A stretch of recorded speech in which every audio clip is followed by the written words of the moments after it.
But Adam Stern with Sports Business Journal broke everything on iRacing and sim racing on Christmas Eve. He tweeted, IndyCar is moving toward a return to iRacing's platform with an official announcement likely coming early in the new year, per a Penske Entertainment Corporation official.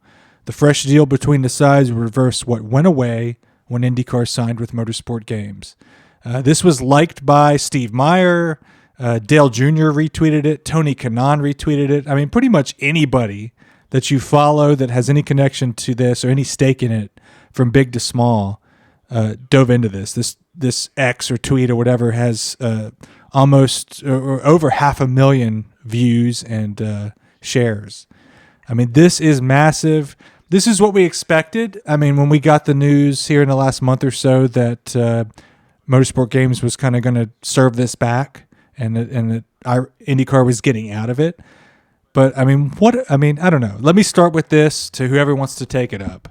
As we close out a year, it's fitting because we started off last year, closed last year, basically whining about this on this show and throwing a tantrum that we couldn't have our candy for 2023. What a wasted year. Am I missing the point at all? It was just an absolutely wasted year. Yeah, absolutely it was. And to be honest, this is just...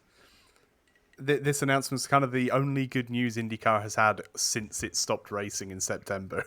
It's nice in a way that we've had at least something positive to talk about the series with towards the end of the year.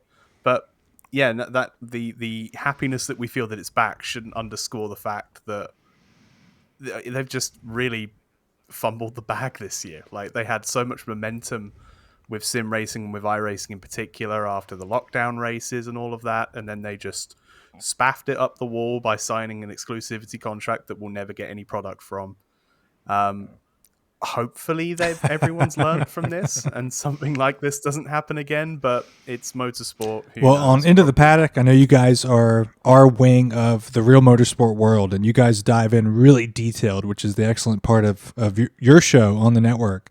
I'm certain you guys have talked about the Thermal Club $1 million, however the hell much it is, little exhibition race it's very weirdly positioned after St. Pete, right? Like, that is so strange, and I don't know. It seems very Formula One, right? That they're doing that. So that was not exactly a hot bit of news for IndyCar. So that, I mean, I think they wanted it to be, but it to me it wasn't. Oh, no question. If they thought that was going to go down well with the average fan, then they need to hire a new a PR or public relations group entirely. Like, it's just so tone deaf. I'm sure there's going to be some benefit to them down the line, but to the average consumer, you know, the people that they need to get watching IndyCar, it's irrelevant having that race. Yeah, it's more just so I listen odd. to slightly intoxicated Marshall Pruitt talk about IndyCar, the more and more these things don't surprise me with the things he says about the leadership at Penske Entertainment overall.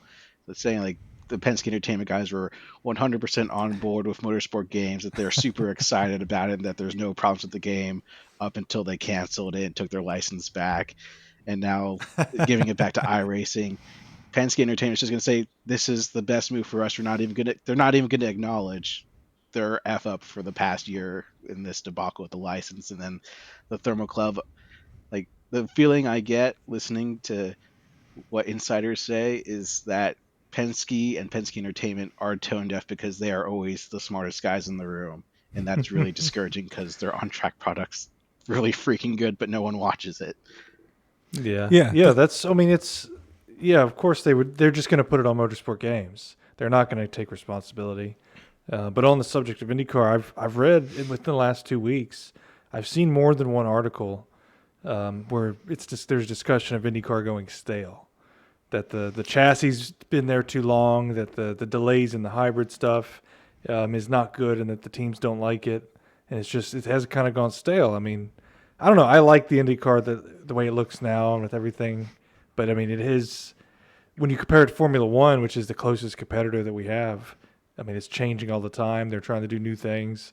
The newest thing we have is Nashville, and that's not really that new anymore. Now, yeah, well, they added Nashville to the end of the season to kind of give it that pizzazz. But yeah, I read that same article that you did, Bradley. That, I mean, obviously they tested the hybrid, but it's not coming out in 2024.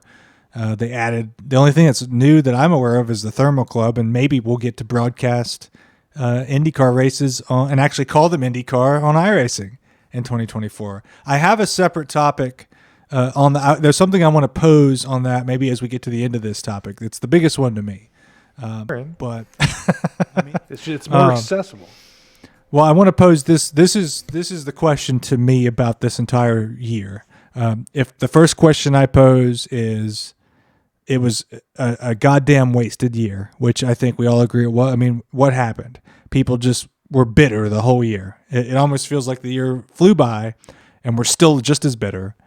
And we won our Indy 500 back. We threw our tantrum, but now the news came out on Christmas Eve of all days in the world, to get the news that it's basically coming back.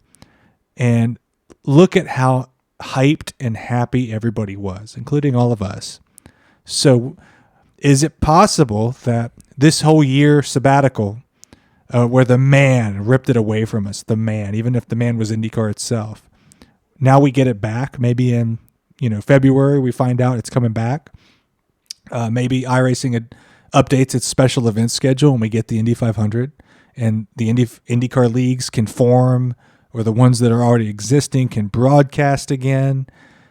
What if this is the revolution that the IndyCar needed on iRacing, and it becomes more popular than it ever was just because of what happened over the past year? Is that a stretch? Do you think that this is like the renaissance of the IndyCar, the Dallara IR18?